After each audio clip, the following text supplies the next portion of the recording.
Welcome to the Summer Masterclass series of Canon Music Camp, July 2021. Canon Music Camp is the premier comprehensive music camp in the Southeast. It is a 3-week music-filled retreat in the Blue Ridge Mountains of North Carolina with intensive college preparatory work in performance and music theory. I'm Steve Hopkins, Director of Choral Activities in the Hayes School of Music at Appalachian State University. I conduct the chamber singers, university singers, and teach conducting and music education classes. I started teaching at Appalachian in 1992. More importantly, probably for this presentation, is the fact that I have been an honors course audition judge for almost 20 years.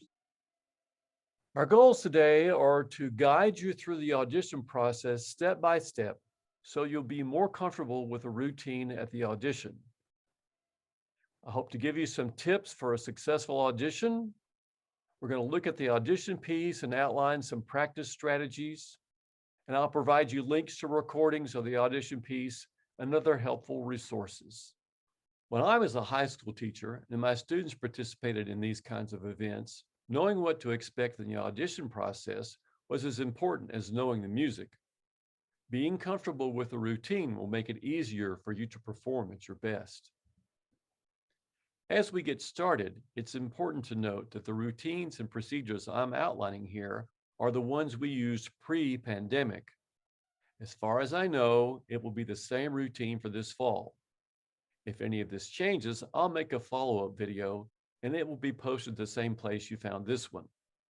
Also, most everything I'm going to say will be in the slides so that you may refer back to them later by scanning through the video quickly. So, let's get started. The audition routine, starting with the audition site. Your school will arrive at the audition site at its designated time. There are usually gathering places where your teacher will let the coordinator of the event know that you are there. There are also usually places where you will be able to warm up and sing a little bit. At some point, you will be given a scoring sheet that you will take to the judge so they can record your audition evaluation. I'll show you more about that later and what it looks like as we proceed through the presentation. When it's close to your time to audition, a student worker at the site will lead you to your audition room. In order to keep things moving quickly, there are often 2 to 3 people waiting outside the judge's room for their turn to audition. When it's your turn to go in to sing, a door chime will ring, letting you know to come in, or the judge might take that chance to get up and stretch their legs and come open the door for you and let you in. Once you're in the room with the judge, each judge might do things slightly differently, but generally they will proceed in the following order. They will greet you and welcome you to the audition. In order for the judging process to be fair and impartial as possible, judges aren't supposed to know your name or what school you attend, so just be courteous and refrain from saying your name or where you're from or anything like that. They will direct you to the place to stand for your audition, usually behind a music stand, facing them at the piano. Vocalization. Once you are settled in and ready to begin, they will vocalize you. That is, they will do something like the warm-ups you do in choir to see how high and how low you sing. Use this time to continue your warm-up and relax as much as you can. Singing the cut. Next, they will listen to you sing the audition cut. That short segment of the piece that everyone singing the same part is prepared ahead of time. Typically, the judge will ask if you're ready before they push play on the recording you have been practicing with. Usually, there are a few measures of piano intro before you would start to sing. Once the recording starts, it will play straight through the cut. And I should say that once the recording starts, the judge is not supposed to stop it and start over again. That's just so that everybody has a fair shot at doing it the same way every time, which is why it's so important that you be familiar with the cut and practice with it a lot before you come to the audition. Here's a little bonus tip. Put paper clips in your music as bookmarks for the beginning and ending spots of the cut. That way you can flip right to it at the audition without having to fumble with your music, because trust me, you'll be a little bit nervous. Sight singing. After you have sung the audition piece, the recording will continue to the sight singing portion of the audition. The recording will instruct you to turn over the sight singing page located on the stand in front of you. This page is typically in a plastic cover. The recording will play the tonic, that is do or one of the key of the exercise, a scale, an arpeggio, that's just a chord outline, and the tonic again 4 times in tempo. After that, you will have 60 seconds to study before you sing the exercise. During that 60 seconds, you may practice out loud. The judge will not evaluate what you do while you practice. After the 60 seconds, the tonic will be played 4 times in tempo again, and you will begin singing the exercise. And here's an example of what that prompt will be like, the sight singing prompt. Now we will proceed to the sight singing portion of the audition. Please turn over the sight singing sheet on the stand in front of you. I will play the tonic, scale, and arpeggio. Then I will play the tonic of the exercise 4 times in tempo. You will then have 60 seconds to practice the exercise.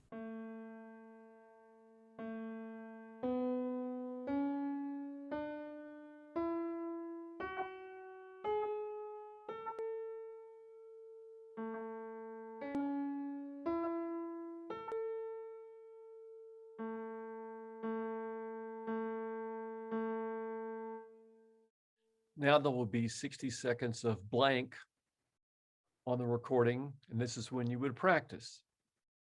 And if I can find the right spot. You should begin singing after I play the tonic 4 times in tempo.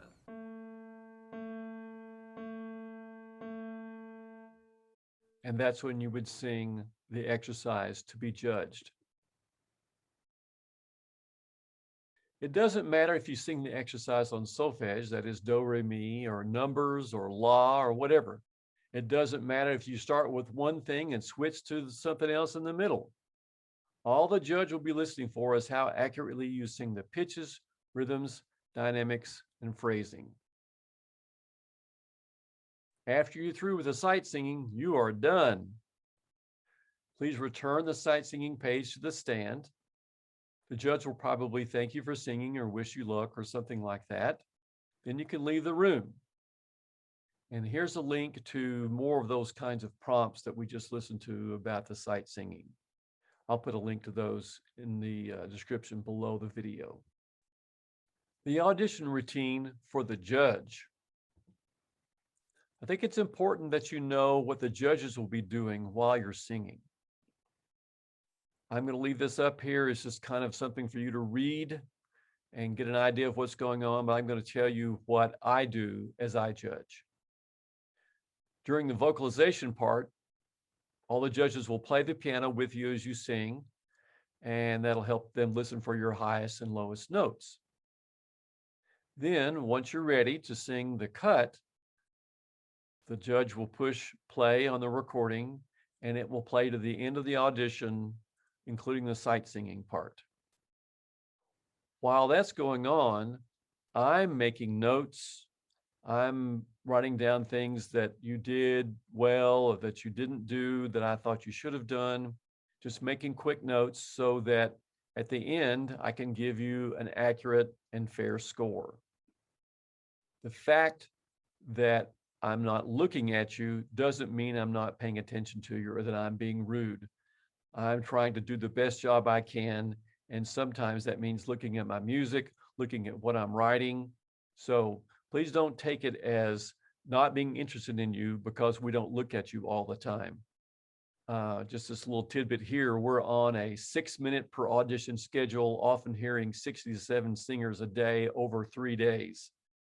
So we're very busy. We try to stay on schedule and do a professional job to keep things going so that people aren't waiting longer than their scheduled time to audition. And I would add, all these people that are doing the judging, I've known them a long time. They all do this with love in their hearts, love for music and love for the event that you would be a part of. and they only want your best interest at heart. They want you to do a good job. They want you to learn from the experience and come back and do it again if you have that opportunity. So now, what will you be judged on? What will the judge be listening for? First of all, they're listening for tone quality, and you can see the subcategories here: beauty, clarity, focus, freedom. This is really just the things that your voice sounds like, regardless of how well you know the piece. We kind of judge it as you do the warm up. We listen to it while you sing the piece, while you sing your sight singing. Just generally, what does your voice sound like? Musicianship. This covers, do you follow the dynamics on the page? Do you do the phrasing so that we can tell that there's a line to be sung? And do you follow the style of the piece? This year's audition piece is by Mozart. We'll look at that in a minute. Mozart was a classical composer, so we would expect you to sing in a style that's like classical singing. There are other styles of singing. There's pop, there's country, there's rap, there's all those things, but they're not Mozart. So while they are perfectly legitimate ways to sing, they're not in the style of this piece. Knowledge of notes. This is the part that everybody mostly focuses on. Are you singing in the right pitches, in the right rhythms? And are you saying with the accompaniment? That last part's really important, because if you get behind or come in early or come in late or something like that, then you're off for quite a bit of the time usually. So that's why it's so important that you practice with those audio clips before you come into the audition. Text. If you've been in choir very long, you've probably heard your teacher talk about diction. Well, that's what this is. Are your consonants clear? Do your vowels sound like they're supposed to? Is everything clean and crisp? Technique. This is just your way of singing. Does your breathing habit help or hurt your singing? Does your alignment, the way you stand, help or hurt your singing? How's your intonation? Do you sing in tune? All those things are part of the singing process. And ease of production just means, does it sound like you're really working at it, or is your singing a thing of ease for you that you're not really having to struggle with? Then in the sight singing, we've already talked about that a little bit. We listen for melodic accuracy, rhythmic accuracy, phrasing, keeping this tempo steady, and dynamics. There are often dynamics in the sight singing. All of these categories, all 6 categories, are each worth 20 points for a total score of 120 if you get everything absolutely right. Here's the scoring sheet. You can see up there your initials would be at the top and the place to put your total score. Some of this other stuff really doesn't matter to you. Your voice part will be circled there. The staff lines are there for us to notate your highest and lowest notes that we look at in the vocalization part. And then there are the 6 categories we just went through. Now let's look at the audition piece. For this part of the presentation, I'm going to hide my part of the video so that there's more room to look at the scores that we'll be looking at. This year's audition piece is Veni Sancte Spiritus by Mozart. You can see in the score below that this piece was written in 1768. That means Mozart was only 12 years old when he composed it. This piece is available free for download at this URL, and I'll put the link to it in the description below the video. So here are some things to notice about this year's audition piece. It's in Latin. That's not something that should scare you. Latin is very easy to learn how to pronounce, and your teacher will help you with that. There are times when everyone sings the same words at the same time, and then there are sections where each part sings something independently. You can see a little bit of that, the independent singing part, on the score on the right side of the page. There are quite a few accidentals in this piece, and you can also see a few of those starting to appear in that score on the right side. There are some solo passages. You can see that in the score on the left. It says solo. That was for 3 measures. And then it says tutti. That's Latin for, or Italian, for everyone, all. At this point, it's not been determined whether those will be the solos will be part of the audition or not. The first part of the piece is in 3/4, and the second part is in 2/4, and it gets a lot faster. You can see that in the score on the right, where it goes from 3/4 to 2/4. Things judges look for when picking a cut and will be listening for in the audition. We look for sections that show the highest and lowest notes in your voice part. We look for sections that will show your pitch accuracy and intonation, like those places with accidentals. We look for sections that show independence of parts, places where you have to count and come in differently from other parts. So we're going to look at some of the pages of the score now, just to kind of illustrate some of the things we were just mentioning. This page applies to all parts, soprano, alto, tenor, and bass. At the top, we have an example of independent entrances starting in the 3rd measures. The sopranos come in, then the altos and the tenors, and then the basses finally follow in the 2nd line. And then you sing together for a few measures, and then the sopranos come in by themselves and everybody else follows after them. So that's an example of both independent and singing together passages that we might be looking for. This page also has quite a few accidentals in it if you look closely. And I would say, a friend of mine says that we call them accidentals, but they're really not accidents at all. The composer did them on purpose. But they're very important to pay attention to, because that's where we really can listen for intonation problems that you might have if you don't sing the intervals exactly as they're written. Now we're going to look at each part individually and try to highlight some of the things that a judge might look for in choosing the cut, and would certainly be listening for after the cut is chosen. We'll start with soprano. Their range is from C4 to G5. That's through the whole piece.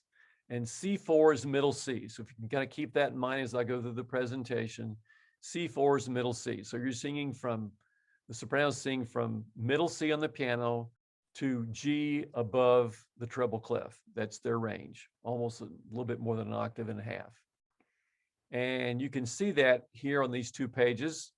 At the bottom of the page, they go up to a G on the Alleluia, maybe a little bit before that. And then on the page on the right side, at the top, you see they have an octave jumps to Gs. And it's pretty chromatic there, kind of a hard intervallic place to sing there. So if I were listening to first soprano particularly, I might want to hear those notes. Altos. Generally, the altos sing from middle C to the C above it on the piano. That's their range, just an octave. There's a historical reason for that, because at the time Mozart wrote this, often there were males singing the alto part as well as maybe some females. There is one spot in the piece though, or maybe it's repeated once, I'm not sure, but at the bottom of this page, you can see that the altos are actually singing unison with the tenors and go down and sing a low G there on the bottom line. So that's the only spot that really goes below that middle C. But again, if I were listening to second altos, I might want to hear this passage to see if they've got those lower notes. Tenors. Your range is generally from the G below middle C to the G above middle C. But like the altos, there's a couple of exceptions. If you'll see here at the top of the page, at the presto, look at the tenor part there, they are in unison with the basses and they jump from middle C down to the C below middle C. So that octave jump, that's the lowest note they sing. Generally, I think this is the only spot that does it. It may repeat one other place. I'm not sure, I don't remember. Again, if I were listening to second tenors particularly, I would want to make sure they had that low C. And then right away, of course, you go right back up to the G on that next line. So that's a pretty wide range to sing there in just a few measures. If I were listening to first tenors, I for sure would want to hear the bottom of the next page, page 7 there, the bottom of the page where they sing again in unison with the altos, G octaves, G above middle C there. Basses. Their range is from G2, that's the bottom line of the bass clef, up to E4, that's E right above middle C. That's a pretty wide range. And I know the basses in the crowd, especially the second basses, are looking at that E with great fear and trepidation right now. I would be too. But it's that one spot, I don't know if it repeats or not, I can't remember, but if I'm listening for baritones particularly, I would want to listen and see how do they handle that E when it comes up there. And then the lowest note that the basses sing, you can see that at the bottom of the page where everyone's in octave or unison Gs, they go down to the low G there. And that's a fairly common low note in the piece, the G. So if I'm listening to second basses particularly, I'm really listening, how do you handle those low Gs? All right. I think it's important to remember that those spots I just highlighted are not the official cuts. I was just showing them as examples of the kinds of things that are usually in the cuts and the kinds of things judges listen for. The official cuts will be available the weekend before the auditions at this website. And again, I'll put the link down below the video. Preparing for the audition. My best advice is get started now. You'll have access to the piece. I'm going to post a link to a pretty good recording of the piece so you can start to get it in your ear. Just start working on it. Also, on September 11th this year, we will have an honors chorus workshop. At that workshop, we'll rehearse the piece. We'll probably divide up into section work too. We'll give you some sight singing tips. And I think maybe most importantly, we'll have mock or fake auditions. These are not the real auditions. They're just an example like we've been doing in the presentation here to walk you through the audition process exactly as much as we can make it like the real audition at the end of September. You will go into a room by yourself with a couple of the music education voice students, and they will listen to you sing and give you pointers and tips about what you did, what you can work on and continue to improve on before the real audition. And here's the link your teachers will need to sign up for that event. This next part, your teachers are your best resource for further information and help in preparing for the audition. They'll be the ones to sign you up. They'll be the ones to help you learn the music, help you with the Latin and all the things that you will need to know. Please rely on them for the most up-to-date information. Something may have changed after I made this video. So, good luck in your audition. I know it will be a good experience for you, and I might see some of you in my audition room.